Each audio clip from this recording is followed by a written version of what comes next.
dipersembahkan oleh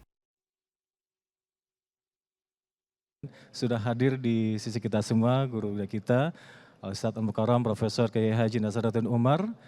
Prof, tafadhol untuk bisa memberikan tausiahnya terkait di bulan Muharram ini, bila kita korelasikan dengan para generasi Z, tapi yang di sini juga yang hadir bapak-bapak ibu juga yang punya anak-anak Gen Z gitu. Tafadhol, Prof. Baik, Assalamualaikum warahmatullahi wabarakatuh. Waalaikumsalam warahmatullahi wabarakatuh. Inilah Istiqlal.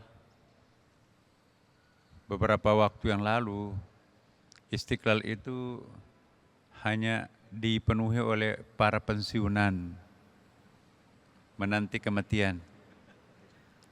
Tapi akhir-akhir ini, dekade terakhir ini, justru terbalik, diisi oleh calon-calon penghuni surga lebih awal. Alhamdulillah, pada kesempatan yang sangat-sangat mulia di masjid yang sangat indah dan di hari Sayyidul Ayyam, hari Jumat ini, dibersamai kita oleh para public figure yang mungkin sudah tidak asing lagi dengan Ananda semuanya ya. Saya juga turut pengagum terhadap Ananda kita ini, luar biasa ya. Umur boleh muda tetapi prestasi senior. Persis seperti yang dikatakan dalam Al-Quran, Inna khaira man ista'jarta al-qawiyul amin. Sesungguhnya yang paling bagus untuk dipromosi jabatan atau diangkat jadi pimpinan, syaratnya hanya dua. Al-qawi, orang yang tough, orang yang tegar seperti tadi yang sampaikan, orang yang kokoh, tangguh, itu al-qawi. Dan apalagi al-amin. Al-amin, orang yang terpercaya. Amin dari akar kata amanah. Amanah itu bahasa Arab tapi menjadi bahasa Indonesia aman. Kenapa aman?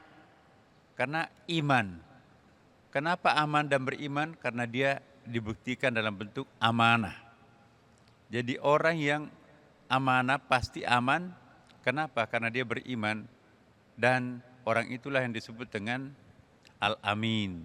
Seperti Rasulullah SAW diberi gelar Al-Amin. Al-Amin itu diberi gelar sebelum jadi Nabi loh. Jadi jangan ada yang mengatakan, itu kan Nabi. No. Predikat Al-Amin itu diberikan ketika Nabi masih seperti Ananda di sini. Ketika terjadi konflik, siapa yang akan memasang Hajar Aswad itu di tempatnya? Ada konglomerat menjadi sponsornya. Ada raja penanggung jawabnya. Ada panglima, aku yang mengamankan. Dan ada tukangnya, arsiteknya. Anda jangan bertengkar. Ambil serban Rasulullah, ya, Nabi memindahkan Hajar Aswadnya ke tengah-tengah serbannya, masing-masing 4 raja, panglima, donatur, sponsor ya. Kemudian arsitek, ikut aku, baru dia pasang. Lalu apa yang terjadi? Pasang di situ. Disitulah Rasulullah mendapatkan Al-Amin. Jadi Al-Amin itu sebelum Rasulullah. Inna khaira man ista'jarta al-qawiyul amin. Yang paling bagus untuk dipromosi, apakah itu karir, pekerjaan, ya pimpinan, al-qawi al-amin. Kenapa bukan al-alim? Yang paling bagus untuk dipromosi itu orang yang pinter. No. Kepintaran itu tidak berbanding lurus dengan prestasi dan pengembangan company, institusi, atau kantor. Ya. Tapi yang disyaratkan Tuhan adalah Al-Qawi dan Al-Amin. Saya waktu di ITB bicara dengan Rektor 4. Saya Rektor 4 UIN Jakarta dulu. Pak, kami mau berubah IAIN menjadi UIN. Wah, bahaya buat saya tuh Pak Nasar. Kenapa? Saingan saya nanti Anda loh. Kenapa? Dia cerita singkatnya begini. Salah satu perusahaan multinasional pada waktu itu mencari tenaga kerja di ITB. ITB pada tahun 90-an itu mitos. Wah, kalau orang masuk ITB itu kayaknya penghuni langit itu ya. Hebat banget. 200 orang mendaftar tes, yang lulus di antara 200 itu adalah hanya 20 orang. Ya. Kemudian 20 orang itu diwawancarai, yang lulus adalah hanya 2 orang. Padahal yang akan diterima itu adalah 4 orang. Kenapa? Letak ketidaklulusannya bukan karena IQ-nya rendah. Semua anak-anak ITB itu kan pasti pinter. Tapi letak kegagalannya adalah emosionalnya. Wawancara itu kelihatan. Jadi kesimpulannya bahwa orang yang cerdas itu belum tentu merasa memiliki perusahaan itu. Orang yang pintar itu belum tentu betah terhadap suatu pekerjaan. Membocorkan rahasianya mungkin bisa dibajak oleh perusahaan lain.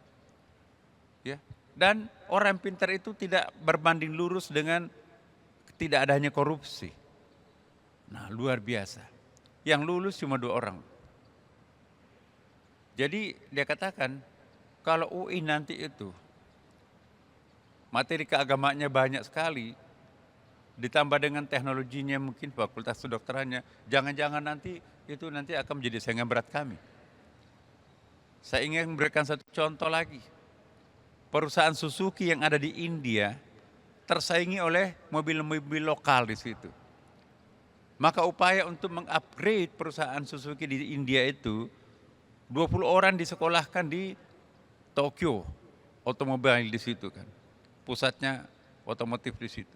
Dan 20 orang di meditasi, di pusat meditasi di sela-sela gunung di sana. Setelah 2 bulan mereka melakukan penelitian, pendidikan, diuji, diukur. Siapa di antara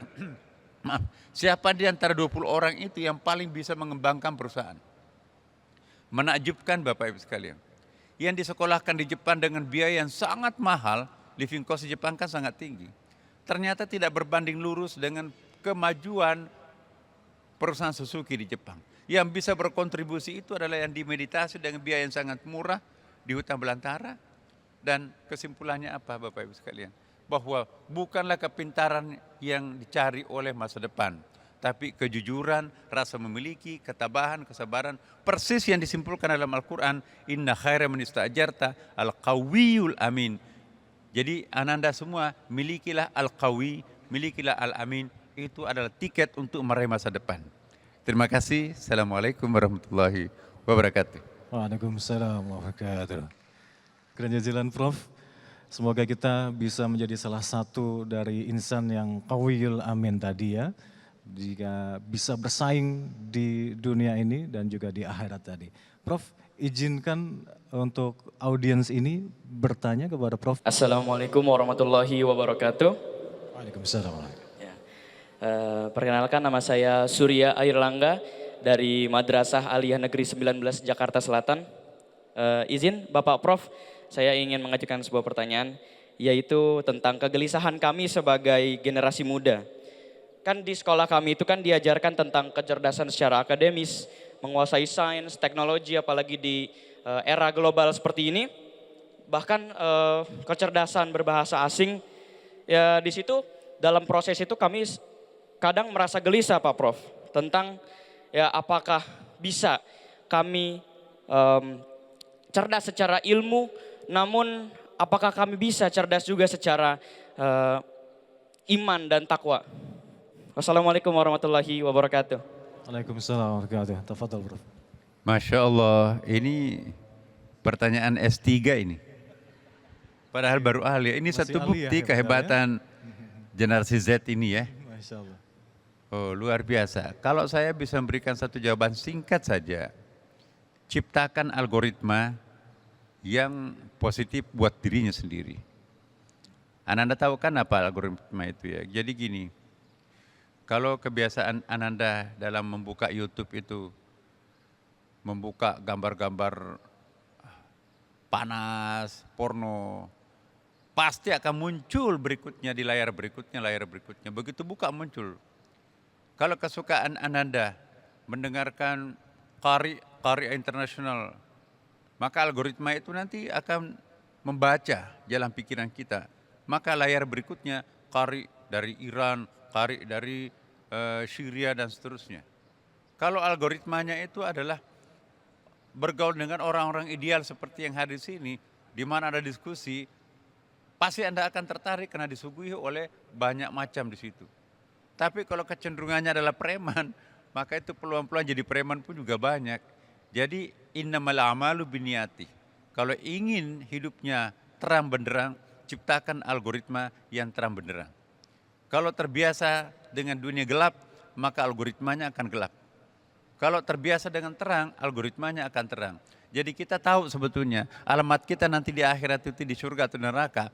Lihat apa algoritma kita sekarang ini. Makasih. Masya Allah. Seperti apa algoritma kita, seperti apa kebiasaan kita, itulah yang menentukan kita di akhirat nanti. Seperti itu Prof. Syukran jazilan. Satu pertanyaan lagi untuk Gus Romsi, tafadhol silakan dari para akhwat di sini boleh.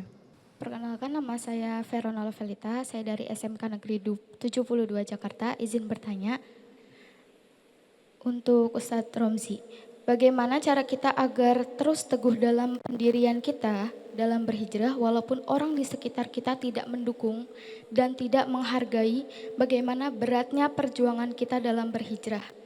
Dan juga bagaimana cara kita agar terus bisa menjaga sifat kejujuran dalam diri kita di zaman yang mana sekarang maraknya kebohongan. Terima kasih. Pertanyaan yang khas Gen Z banget ya. Izin Prof untuk menanggapi.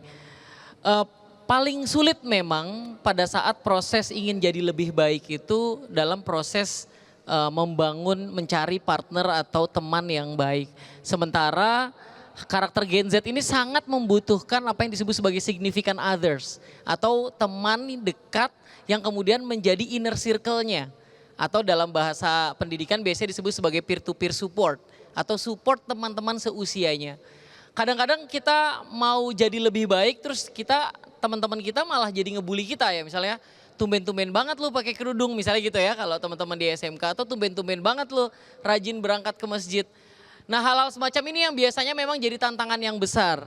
Karena alih-alih mendapatkan support dari significant others, kita malah jadi kesulitan untuk jadi lebih baik karena kita punya, tadi ya, tendensi untuk diganggu oleh teman-teman pada saat kita jadi mau lebih baik.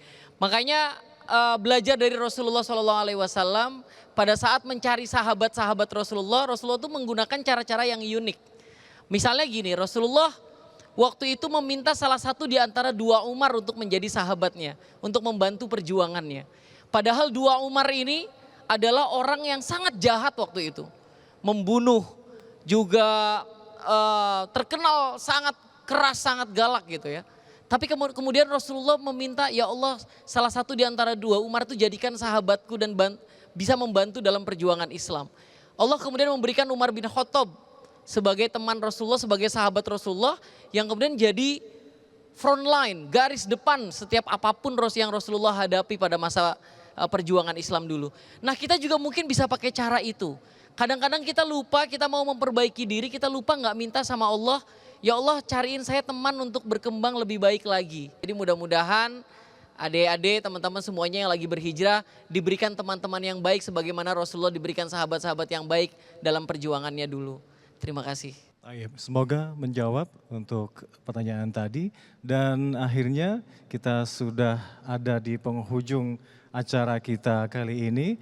Mohon maaf atas segala kekurangan dan yang penting tadi agar selalu senantiasa kita istiqomah dalam kebaikan dan selalu bersama-sama kita mensyiarkan Islam yang indah ini. Syukran jazilan Prof telah bersama kami, Gus Romsi, Ustadzah Endi dan juga Kokolim telah hadir bersama kami. Semoga memberikan manfaat untuk kita semua.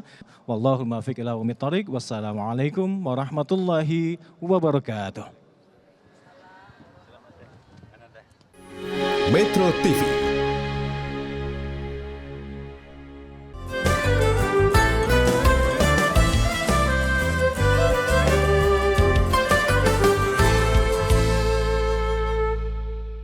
Dipersembahkan oleh Jelajahi cara baru mendapatkan informasi. Download Metro TV Extend sekarang.